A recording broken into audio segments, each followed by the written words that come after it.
Welcome to the Ripples of Change, the podcast that explores how our presence and self-awareness shape the way change unfolds. I'm interested in conversations that help us understand what shapes people, what motivates them, how they make meaning, and how their lived experience informs how they lead and create change. So I'm very excited to explore this with my guest, Bob Faw. Welcome, Bob. Thank you. It's great to be here. I love this topic. Good, thank you. So, Bob, your profile says that you're seen as an artist at guiding positive change. And from our short conversations, I have gotten that sense of you and of the artistry that you bring to your work. And when we spoke earlier, you talked about energizing positive transformation. So, as we start, what feels most alive in your work right now? What feels most alive in my work now is I'm just always so thrilled to see the wisdom that emerges. When we set the right kind of situation out, uh, creating the good psychological safety and really inspiring goals for people that they create. But just and seeing the wisdom that comes out of people when they come together and talk from many different perspectives. And I love that light in people's eyes when they feel heard. I was working with somebody.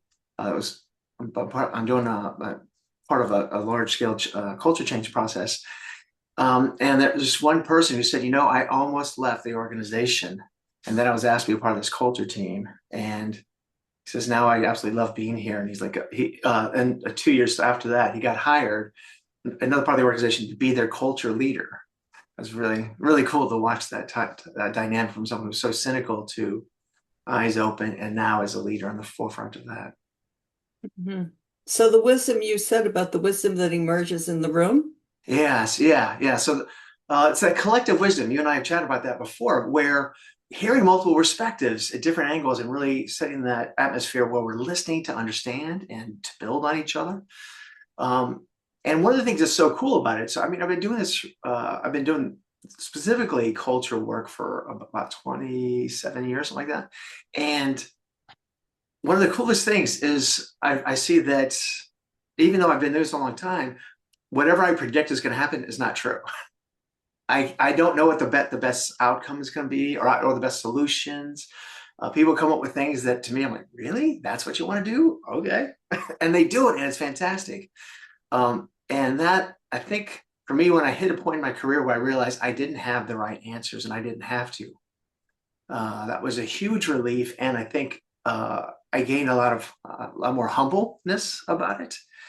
And at the same time, became much more effective in the process. And I think that's part of the artistry I kind of mentioned in that is that the art of really listening and pulling things together and then deciding, hey, maybe this might be the next step, but not telling them this is the next step, having a conversation about it and figuring out what they think and pulling it together. Mhm. Yeah, it's pretty cool. Can you tell me how you became okay with not having all the answers? Yeah, it was interesting, Abby. There was a time, I did my first couple culture uh, change projects, and they were very successful. And so I got kind of arrogant, and I found myself kind of like, haha, I know so much, I'm so smart, and no surprised, my efficacy dropped. Right, so people weren't listening to me as much. The rapport wasn't being built. The ideas weren't as good. And it really hit me. And I wish I remember exactly what was that helped me realize what was going on with me. But I came to this realization and I put above my desk for about 2 years, I had up there, focus more on learning than knowing. Because I realized I'd fallen into that trap. It's a kind of a trap I call expertitis. I'm such an expert that I know the right answers. Um, and so that when I realized that, and I went and I got better at listening and asking questions and focusing on the collective wisdom piece. And it's actually a lot more gratifying. It's not maybe not as much ego stroking, right? From that standpoint, I don't walk around like swaggering, but it feels really real. and grounded. And it's really gratifying, as I said before, watching other people grow instead of trying to be the sage and the stage, as they say, and all that kind of stuff. I mean, I want to bring my wisdom for sure, or my experience, but it's really cultivating that collectively is just so much more gratifying. To what extent does, or how have you helped groups actually learn to focus more on learning than knowing? Yeah, that's hard, I think. It's interesting because for many people, particularly like when I did work with NASA engineers, they're like some of the smartest people on the planet, right? And they're brilliant. Um, or a CEO who's used to really, being very decisive and sees being decisive as a very important thing. Um, and so usually what I do is I tell stories of my own, uh, fallings, failings, and stuff like that. And talk about, wow, I made this kind of assumption and I backfired big time. Or I'll tell like there was a bank. My first culture project. I was working for a few years with a regional bank, um, and at one point I was brainstorming, or I had groups of people. We had about 200 people in a room brainstorming, and they came up with an idea they wanted to help enhance culture, which was to let each of the branches get a small amount of money and decorate the way they wanted to. And to me, that sounded like, really? That's it? That doesn't seem like much. What's the big deal? But we had committed to asking them to find out what they wanted, and it was very highly popular, and it really, really worked. And I've learned that over the years. I never know. Like almost every time, the best answer that really works, I'm like, really? But they're not trying to please me. They're trying to please themselves, and they know. But collectively, I should say they know. There's no one person that really knows the right answer. But if you get a lot of people together and then they have a voting process on it, it's just so much. Yeah, it's not about me being right. It's about helping them find what's best for them. Yeah, That's nice. yeah, So now, can you share a moment from your work that helped shaped how you think about positive transformation? yeah. I think I kind of did that there, but interestingly enough, I worked. I was an associate with a small change firm. I won't say the name because I'm about to say bad things about them. But uh, one of the things that hit me from that is that the internal dynamics, people did not walk the talk. Um, I was shocked repeatedly at how disrespectful people were to each other and to me. And it was an interesting piece. And I thought, and I watched the culture work that they did, and they certainly had some success in it. But one of the things that I felt, and part of the reason I left that firm, was that I want to walk the talk that we're talking about, right? I want to be an example of it, and authentically. And I didn't like the inauthentic piece that I was seeing there. And I think one of the things it did for me is it helped me uh, really look at myself on a regular basis. Like, am I making sure that I'm really being as authentic as I can? I mean, authentic and what's appropriate. So, like, what I like to think about it, I want to be as authentic as it's helpful. I don't want to like talk about Lord of the Rings that I love when it doesn't matter. You know what I'm saying? But bring that authentic feeling, really try to behave the way we're talking about. And then people can learn from that. And that's actually, I think, one of the most gratifying things for me when someone says, yeah, I feel like you embody what you're teaching us. Yes, Mm. that's good. It took a long time to get here. It wasn't easy. I didn't have any of these traits naturally when I was young. So it's really exciting. Mm. Well, you've spoken about authenticity, walking the talk, and do you want to say anything about, you just said, it took me a while to get there. Do you want to say anything about how you got there or what it took for you to get there? Yeah, yeah, absolutely. So there, there's many different skills that I teach that have become part of who I am to this point. I think probably one of the most powerful ones is yes and, as you know, you and I have spoken about. And I had the amazing opportunity to do improv comedy on the side for a few years, and it was so eye-opening to be coached about, like, my comedy mentor would say, your job is to make everyone on the stage look good and to build on what other people bring out, right? It was such a radical different way than I had been brought up with. And like, I'd heard people kind of say that as a pie in the sky, oh, you should be this way. But I always thought, yeah, that's just not real. That's not real life. But practicing that on stage really, it made it so much more fun, and it was interesting. It started to change the way my brain worked. And then I started saying, hey, I should apply this in my real life, off stage. And I first started doing it at work, which was very helpful. I went from sometimes having power struggles with clients to having much more rapport building, really listening to them, seeking to understand and understand, build on what they're saying instead of trying to correct them so much and so on. And I would say, I mean, that's obviously been extremely helpful professionally, but also my personal life.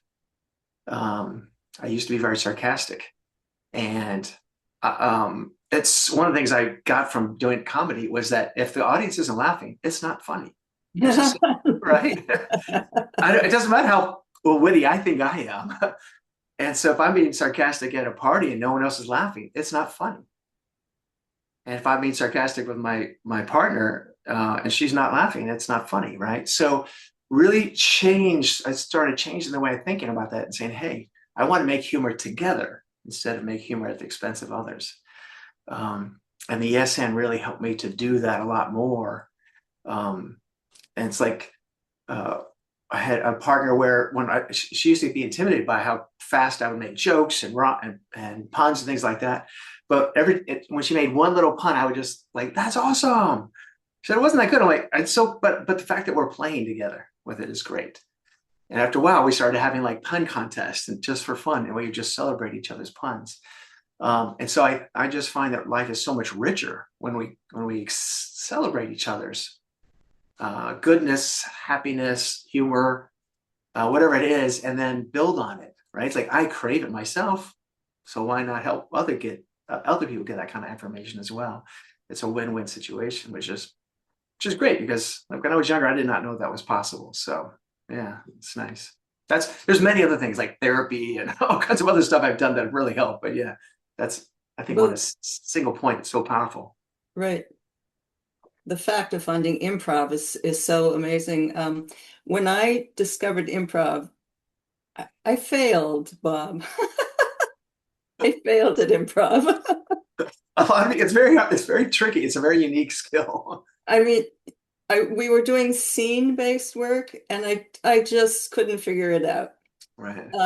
But eventually I did. I'm part of an applied improv network, which Oh, are isn't you about really? it's not about stage. Yeah, yeah, It's yeah. about the kinds of Yeah, exercises you can do, like yes and or other things, which I do use now in my work because it just it makes people fully present, yes. and it's fun, and it removes your inhibitions basically, because you have to respond, and like you said, our job is to make other people look good. Yeah, yeah, yeah. There's no judgment at making guesses. It's just appreciated. That's Yeah. right. Yep. Oh, I'd love to hear more about from you at some Uh, point. What sure. like one of the ways I've incorporated and around innovation is kind of funny. Um, so people often say when they want to hear all kinds of ideas, they say there's no such thing as a bad idea. But obviously there are many bad ideas. Most ideas are bad. So instead of trying to kind of do that lie to make people feel safer, instead say, hey, we want your good, brilliant ideas and your bad ideas and your crazy ideas. We even want illegal ideas. We won't do anything illegal. We want to hear just the crazy stuff. We want to hear silly ideas. And I love it. Kind of comes back to the point you're talking about, where people start now have so much fun just throwing out all kinds of ideas. Whereas before there was so much intimidation about it. And they were afraid of, well, the kind of sarcasm, right, that I used to bring to situations. But you remove that in those kind of what we call the SN brainstorming sessions, and it's joyous, really. It's very playful and joyous. Yeah, Joyous is a great word for that. yeah, yeah. As you allowed people to bring your good ideas and bring your bad ideas, and it sounds like you're actually creating a space where it's okay to fail. Well, And it's yeah. Go ahead, go ahead. no, you go. I was just going to say, I prefer the way Billie Jean King said this in an article, which someone asked her. So, for anyone who's listening doesn't know, Billie Jean King was the best women's tennis player of her time, possibly in the world. Probably, yeah, she's a phenomenal player. And somebody was asking her, "Is like, okay, so yes, you've won more matches, or you won most more important matches, but you've also lost a lot. What do you think about those failures?" She says, "I don't think of them as failures. I think of them as experiments." And so it's the same thing here. Instead of saying, I want to give you leapfrog over that it's okay to fail, and just change the terminology altogether to say, get out there and experiment, and try a bunch of things until something works. Right? It kind of goes again beyond the concept of is it success or failure. It's where we're learning. Exactly. Yeah. So failure, of course, is an inevitable part of that. At times, there's going to be plenty of failures, but the focus isn't the failure. The focus is, are you learning? That's right. Yeah. Roger Federer said something about that. Is that right? Oh, interesting. He said that in your tennis life, you are going to lose a lot of matches. You're Yeah. going to win slightly more or many more than you lost, but losing matches is part of the growth of a tennis player. And as you said, the focus there is on learning. Yeah. Yeah. Just make sure that you're getting better from it, however that is, getting Yeah, skill, practice. Yeah. yeah. So when we talked, you spoke a lot about compassion, Bob. Mm. And I'm wondering if you can speak to how compassion shows up in your work. Yeah. So, as I mentioned to you, I can't remember who first coined this term of this equation, but they defined compassion as they say is empathy plus action equals compassion. And I really love that because there's been some really great research into the difference between just empathy and compassion, right, with action. And so, I'm going to dive into it real quick. But one of the key great things it shows is that with compassion, both the giver of the compassion and the receiver of the compassion grow from it. They Mm, literally the brain cortices get larger, get stronger, right? Whereas chronic stress makes them smaller. They grow more connections. So it's biologically shown to be helpful for growth. But in terms of the work, it's extremely helpful because we talk about listening to people with curiosity, first seek to empathize with them, and then act. What can you do, even if it's just to offer, like, do you want me just to listen? Is that what you need right now, or do you want me to help you with something? Either way, you're acting to do something about it. So we actually do yes and for compassion activities to help people practice that. And then we have them practice that with in their one-on-ones with people, and do it with other people around them. And it was great. Before I started the culture change process at the Red Cross, I had done a speech of them on resilience, leadership resilience. It was their top about 60 leaders, and I heard they were looking at culture stuff, and I said, "Can I weave that in there?" And they said, "Yeah." And so I had them practicing the yes and compassion and things like that, because there's a very numbers driven this particular part of it, because they focus on blood drives and manufacture of the blood products, and so you have to be very numbers driven to be able to succeed and make enough money to survive. And so sometimes that can wash away some of the passion and the compassion. But like 6 months later, a woman who had gone through that was in another training of mine. She said, "Bob, for those 2 hours when we were doing this exercise together, I felt like I lived in a better world." Yeah. And I was like, "Oh my gosh." I mean, I literally teared up when she said that. It was one of the most beautiful compliments I've ever received. And so it's teaching it in those ways, having them practice it, And particularly like with one of the biggest, most challenging areas and most successful eventually was working with union management issues. So I was training both people in the union and management about this and how to, I teach them a few different things, but that was one of the things, which is to listen from a place of compassion with a positive common goal. Instead of going in and saying, our goal is to beat you or to submit, make you submit, our goal is to do what's best for the organization as a whole over time, for everybody. And we'd have very specific goals, but essentially that type of thing. And having them practice this and even doing some of the games, you know, ahead of time to get people in that mind frame. And of course, at first, there's people like, you know, what is this stuff? This is crazy. And not every person bought into it, but enough did that it really made a difference over time. And their negotiations really benefited from their practicing those things together. And that was really, really gratifying to see that, because you know you're never not quite sure if it's going to happen or not, right? Right. It's a real risk. But one of the things that was wonderful was like we had a culture summit. I've had 3 culture summits, and the first one though, there's a lot of very cynical folks who showed up to the summit, and particularly in the union, and one woman to be just like she had this big kind of anti management slogan on her shirt. It was pretty in your face, and you know, where people were interrupting us and confronting, like, well, you know, what are you going to do? How's this any different? I don't trust you guys. And I was like, oh, let's find out. We've got 2 days together. Let's do what we can with it. And that was another one of those things that really made me deeply emotionally moved by that. And I was just watching people respond to even the most conflictual, the most cynical reactions, and respond with yes and really compassionate with them. Right. So first seeking to empathize with their situation before responding and giving their answers. It was really powerful to watch that, and it's become really part of their culture. Lovely. Yeah. As I told you, I'm practicing some questions. Yeah. Can I try one out on you? And if it doesn't resonate, just skip it. Just tell me. Okay. Sure. As you told that story, I mean, I felt chills myself. Oh, good. And the story of that's the first time I felt heard Yeah. Yeah. in 20 years. So I'm curious what feels most alive for you as you tell me that story and your other stories. Interesting. What feels most alive for me? I think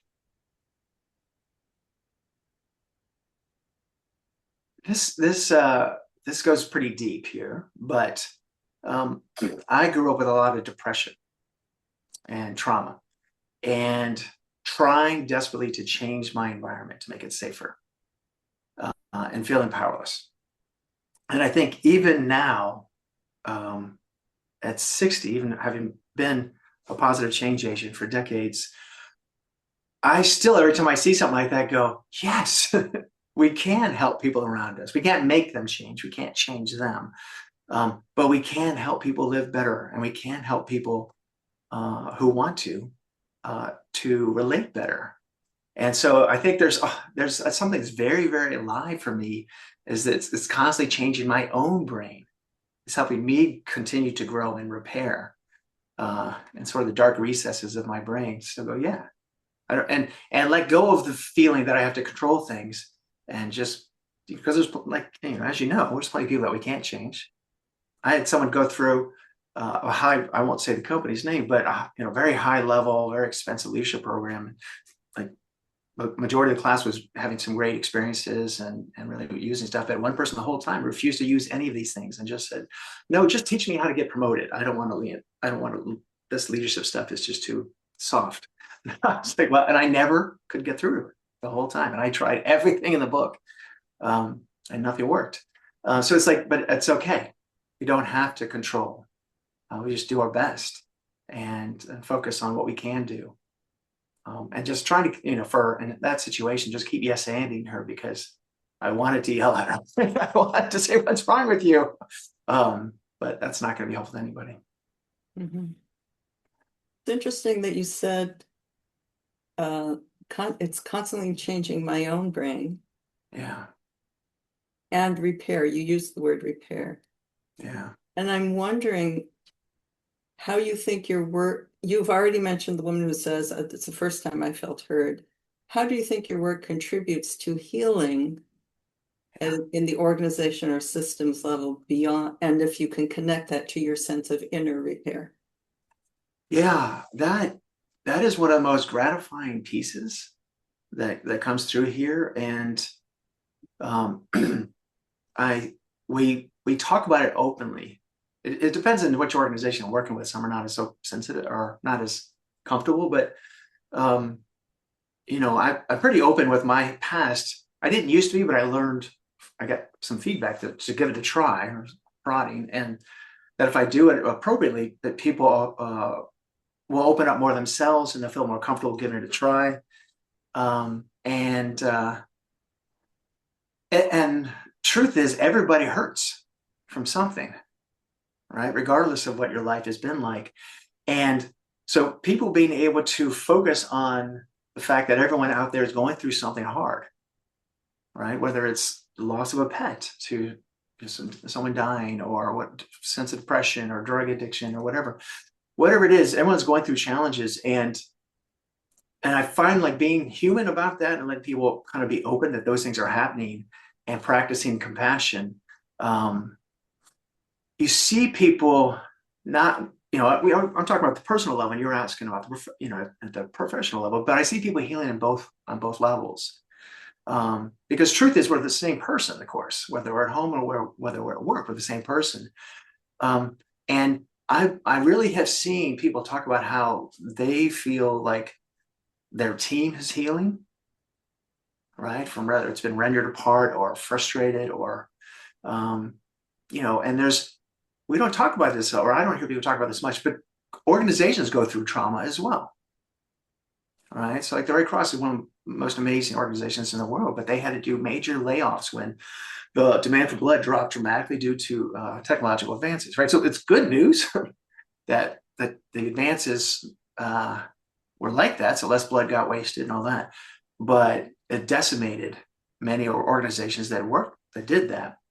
And so that was traumatic, right? It had to be done, but it was like having open heart surgery, right? You had to do it.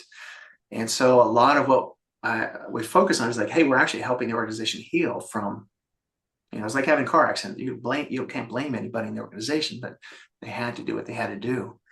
And really teaching people how to not just hit the numbers so we don't go bankrupt, but also how to make sure that your heart is in everything we're doing. And that we're not just saving lives with the blood price, we also want to save each other. So yeah, I think there's a lot of healing in different ways. Yeah, that can happen there. And it can just be a normalized conversation. That's I love that when an organization gets to that point where that's just sort of a normal part of the conversation, instead of, oh my gosh, that's too much to say. I'm not supposed to talk about that at work. It's like, no, it's just who we are. Yeah. So they're giving themselves permission, but is this accurate that you're also giving them permission to talk about where things hurt? Yeah. Absolutely, giving them permission. And I think and also having to demonstrate it. Because I find this kind of goes back to that aha when I was working at that small firm that didn't walk the talk. Like I was leading a 3-day executive retreat, and there was a lot of confusion because we're talking about very numbers driven folks, and I'm talking about very abstract things that we have to design together. And they're like, just tell us the plan. Like we have to co-design it. And on the third day, I realized, hey, there was some clarity better clarity I could have been doing. I could have gotten greater clarity, and I hadn't. So I started to apologize for that to the group. And someone's like, oh, you don't have to apologize. I'm like, no, this is exactly what we have to do as leaders, is when we make a mistake, we just own it and fix it. And you could just see the eyebrows going up. And you're like, what? And I did it. It was very uncomfortable for me and for them, but I did it and owned it. And then they started becoming more open to me addressing their challenges at that point in time. So I think that comes back to the authenticity authenticity that we were talking about before, right, is really being able to, willing to say, yeah, I made a mistake. Here's how we can fix it. But not with shame, just, it's just a matter of fact. We do this. Like people say, well, if you make a mistake, like, well, hold on. When we make mistakes, we're going to make mistakes, and that's okay. So just know that, and then just be ready to own it, fix it, and learn from it as fast as possible. So it's part of why I like shifting from focusing on failure, because that feels so intimidating to people, to focus on experimentation. Yeah, we're always out there trying to experiment and doing things, and we have off days. So yeah, just learn, move on.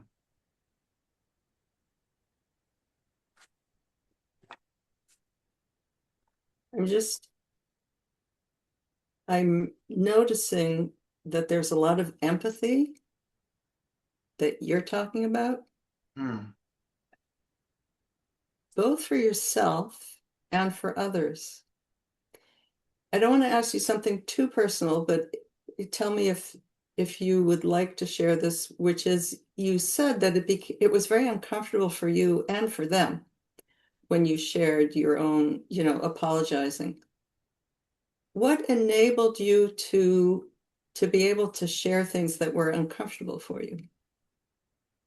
That day or in general? In general. That's a great question. Is that too personal? No, it's okay. It is deeply personal, but it's okay to share. Because when I was young, like when I first started, I worked my first real job, if you will. Well, it's just, intellectual job. I was working at Boston University. I was doing team building programs and training programs, and I worked really hard. I got promoted, but I was a terrible leader. And one of the challenges was that I couldn't admit when I made a mistake. I couldn't take negative feedback. I was extremely sensitive I know now from all the stuff that had happened to me as a child, right? So I was raised to hide everything, hide all the time and lie about feelings and all that. So, and I was really bad at leading because of those dynamics. But I got called on the carpet for my bad leadership pretty profoundly. I wasn't threatened to be fired, but it was essentially, you have to change. There's no question about it. And so I started asking people for help because I didn't know how to be a good leader. And so I hired a new employee right after this time, and I was, turning my new leaf, if you will. And so she wasn't scared of me because no one wanted to give me any feedback. No one wanted to help me. They were all afraid of me. Yeah, that was so bad. And my boss wouldn't give me any specific examples. So I asked her, I was like, hey, so what do you see? What's a good leader? And hey, what am I doing that's helping? What do you think I could do differently?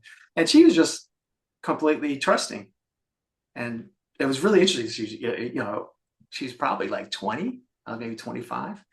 And she's just giving me, really helpful information.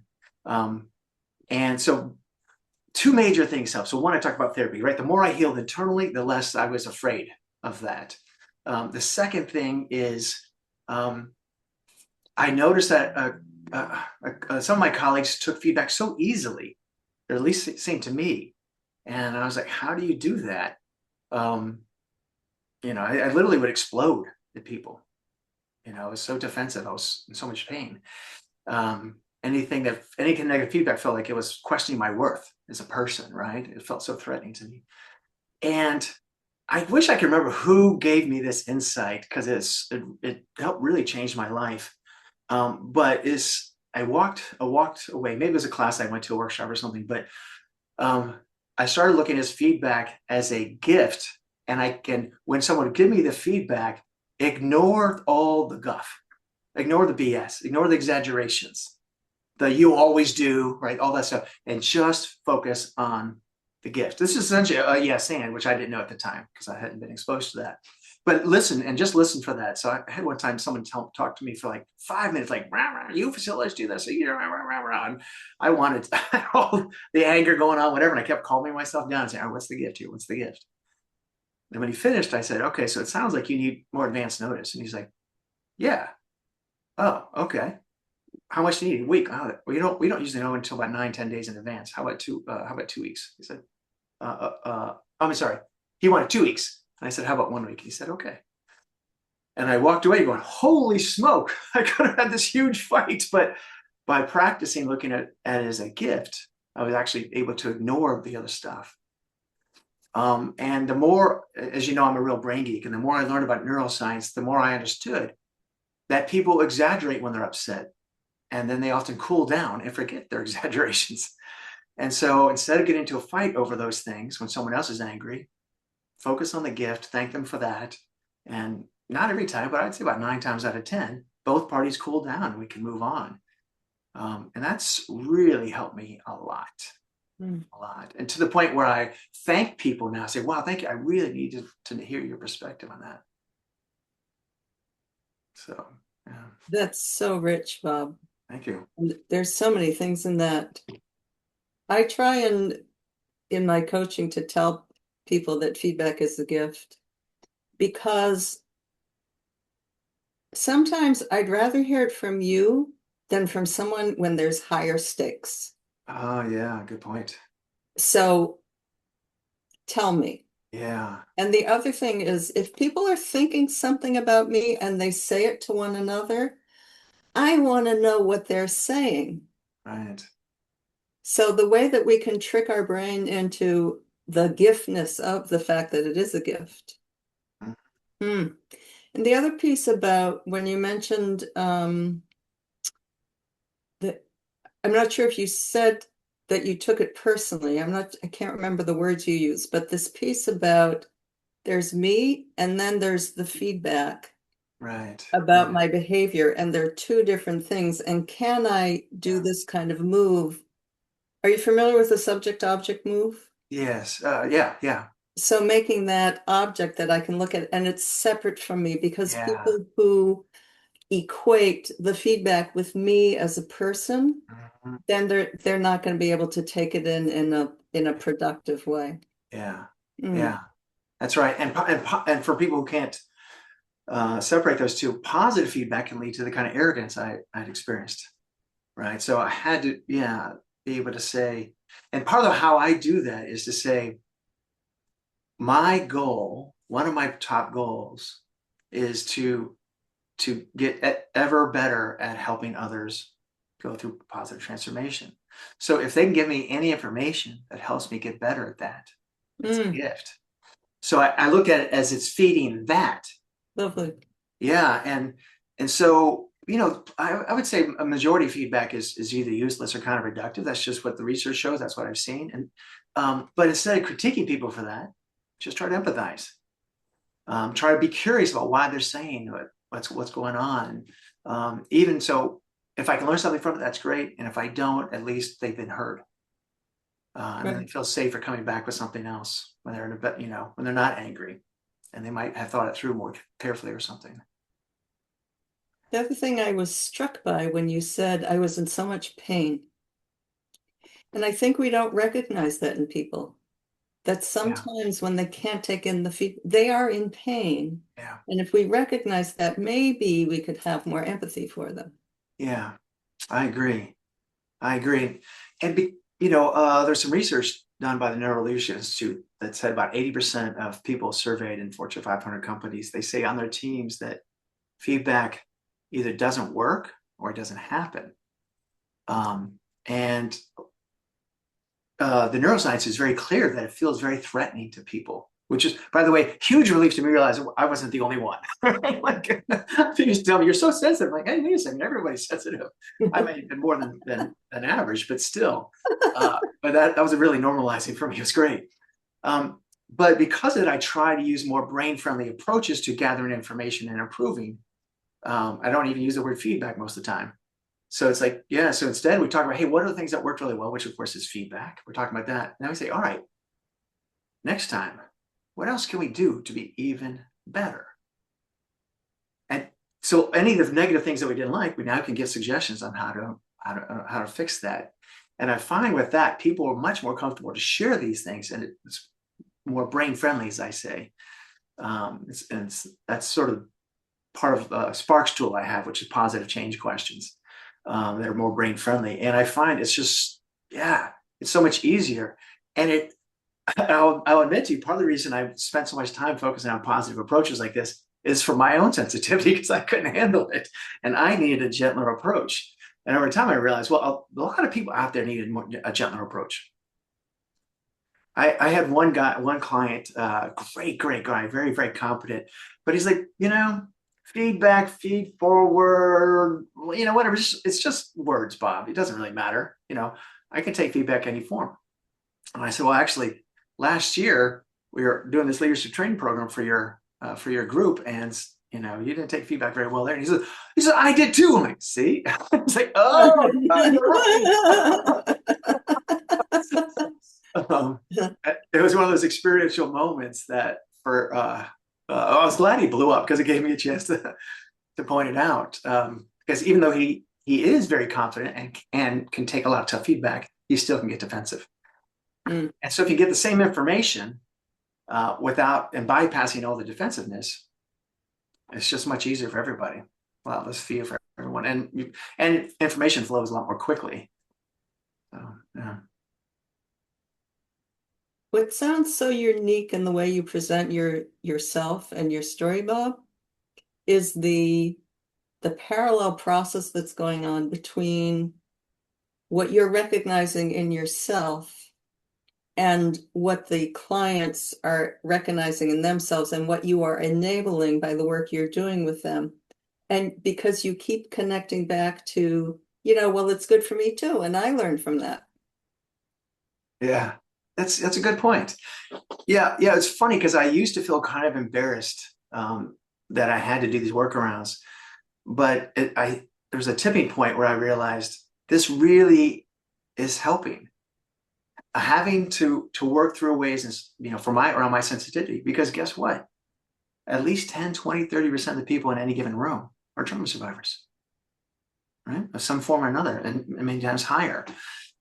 So if I can test these things on myself and find methods that are more gentle and feel less threatened for myself, that's also going to enable that percentage of people. And then I had another epiphany at some point, which is that even for people that haven't gone through trauma, they still have the amygdala. They still gets hijacked, right? They still get flush full of cortisol and adrenaline and lose their cool, and you see things distorted. So every single person can use a way I don't remember who came up with the term brain friendly, but I love it, right? There's a book called The Brain Friendly Workplace. Maybe she's the first one who came up with that, the author. She's a neuroscientist. But I love that thought about just saying, what's a way to communicate that's more brain friendly so that it works, it pulls us in, engages us instead of triggers defensiveness and fear and all that. I mean, don't get me wrong, there's times where we have to be obviously very blunt to put very clear boundaries and all that kind of stuff. But I find the vast majority of the time we can use much more brain friendly approaches, and then it's just better for everybody. Mm-hmm. Finally, Bob, the word that occurs to me is redemption. Interesting. That through all your stories, that there was something redemptive, starting with yourself, redeeming your early childhood, whatever trauma you went through, the fact that you weren't a good leader back then, and all these things you learned may have redeemed the less stellar way that you showed up. Yeah, I think you're right. Because traumatized kids aren't the best behaved either, right? So, and being able to look back and part of it, I mean, it's like this is a combination of coming to the realization that I was a good person, although I didn't deserve any of that crap. So I don't need redemption for who I am, thankfully, although part of my brain still thinks I do, so it helps. But it is powerful to be able to get redemption for, so, I don't blame myself for those things I did because I didn't know any better at the time. I was just part of that environment. But I still want to make more good in the world, and I want to make a lot more good and I feel like at this point in time, the ledger's really good. I'm in the black. It took a while. Yeah. It took a while before I feel like, okay, I feel like, no, I've done enough that I can I feel redeemed, I guess. I didn't think of the word at the time. But yeah, I felt, I told you I used to volunteer with trauma survivors for about 7 or 8 years. And about halfway through it, it hit me at one point, hey, I really am a good person. That's, if I wasn't a good person, I wouldn't be doing this and I wouldn't find it so gratifying. I was like, oh, that's nice. And just sort of to sit with that truth. And now it's just like, yeah, it's not a big deal. It's just nice. But I like feeling that about myself. Absolutely. That was redeeming. Yeah. Yeah. Yeah, that's a good insight. I never used that word before. You mentioned that to me. Yeah. Oh, well, that seems like a good note to end on. Thank you. Thank you so much for bringing your presence to this Oh, conversation. you're welcome. I really Yeah. appreciate how we made meaning together. Yeah, yeah. Well, you have wonderful questions, and you feel very safe to talk to. I loved it, and I really love the generative nature of your questions. It's really Oh, thought provoking and deepening. thank Yeah. you so much. Let me just turn off the recording.